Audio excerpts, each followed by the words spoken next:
data dari sefilum vertebrata kelas Pisces. Yang pertama, saya ingin menjelaskan tentang pengertian Pisces. Pisces atau ikan adalah vertebrata yang hidup di dalam air dengan insang sebagai alat pernapasannya. Tubuh ikan dibagi menjadi 3, yang pertama kepala, yang kedua badan, dan yang ketiga ekor. Permukaan tubuh ikan terdiri dari sisik dan sirip. Nah, sirip tersebut digunakan oleh ikan untuk berenang. Nah, yang kedua, saya ingin menjelaskan ciri-ciri Pisces atau ikan itu sendiri. Nah, ikan itu hidup di dalam air. Yang kedua, tubuhnya licin dan berlendir. Yang ketiga, alat pernapasannya berupa insang. Yang keempat, mempunyai sirip untuk berenang. Yang kelima, tubuhnya dilindungi oleh sisik yang digunakan untuk menjaga keseimbangan dan menentukan arah gerak di dalam air. Nah, selanjutnya saya ingin menjelaskan tentang klasifikasi tentang Pisces. Nah, Pisces itu sendiri dibagi menjadi 3 kelas. Yang pertama, Agnatha, yang kedua, Chondrites, yang ketiga, Osteichthyes. Penjelasan kelas yang pertama yakni Agnatha. Agnatha merupakan hewan yang tidak memiliki rahang, namun memiliki mulut berbentuk lingkaran, berparut, dan memiliki gigi. Tubuhnya berbentuk silindris memanjang, kulit tidak bersisik, lunak dan berlendir. Rangka tubuh Agnatha berupa tulang rawan. Sistem reproduksi seksual bersifat hermafrodit atau gonokris yang terpisah, dan fertilisasi yang terjadi secara eksternal. Contoh dari Agnatha ini merupakan lamprey laut dan hagfish. Nah, Agnatha ini hidup di dasar laut dan perairan air tawar. Nah, penjelasan kelas yang kedua yaitu Chondrites. Chondrites itu berarti ikan tulang rawan. Nah, Chondrites adalah ikan yang memiliki rahang dan mempunyai sirip berpasangan, bersisik, jantung beruang 2, dan rangka yang terdiri atas tulang rawan, bukan tulang sejati. Contoh dari Chondrites ini ikan pari dan ikan hiu.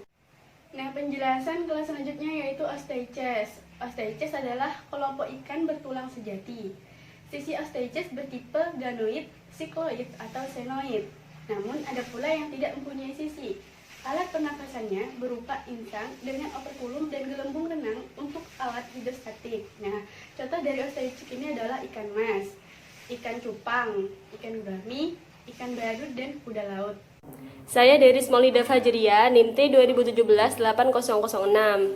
Di sini saya akan menjelaskan mengenai fisiologi dan habitat Pisces. Yang pertama, tentang fisiologi Pisces. Fisiologi Pisces sebenarnya kurang lebih sama dengan fisiologi hewan vertebrata pada umumnya, yaitu terdiri dari berbagai macam sistem, di antaranya sistem kerangka, sistem otot, sistem pencernaan, sistem saraf, sistem kardiovaskuler, sistem reproduksi, dan lainnya. Yang pertama, kita akan bahas mengenai sistem kerangka. Sistem kerangka ikan bertulang terbuat dari tulang dan tulang rawan. Nah, di sini fungsinya untuk memberikan perlindungan dan memberikan struktur. Selain itu, sistem kerangka juga bekerja sama dengan ginjal dan limfa untuk memproduksi sel darah merah. Yang kedua yaitu sistem otot. Fungsi utama sistem otot di sini yaitu untuk melakukan berbagai variasi gerak dari seluruh organ tubuh.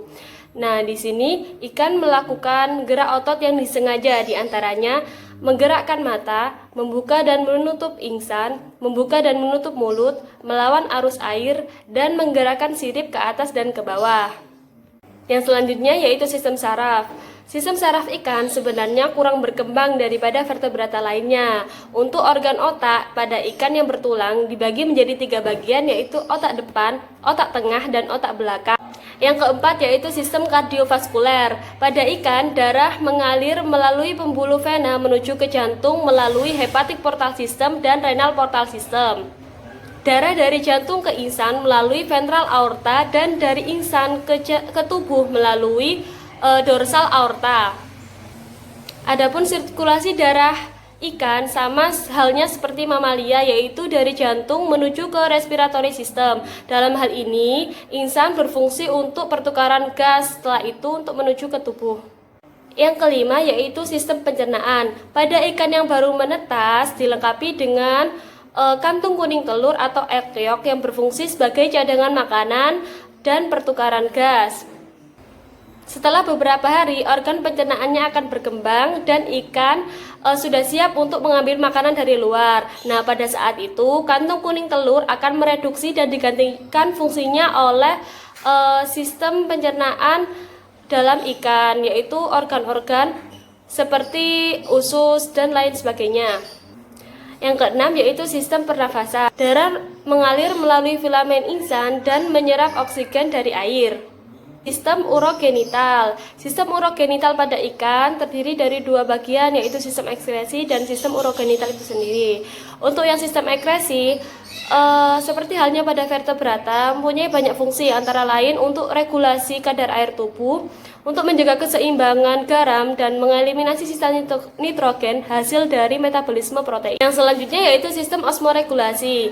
Pada kedua jenis ikan, baik ikan air tawar maupun ikan air laut, sama-sama mengatur pergerakan air di permukaan tubuh mereka.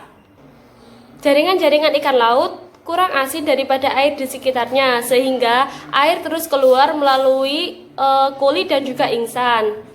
Untuk menjaga diri dari dehidrasi, ikan air laut minum sejumlah besar air dan menghasilkan urin yang sedikit dan juga pekat.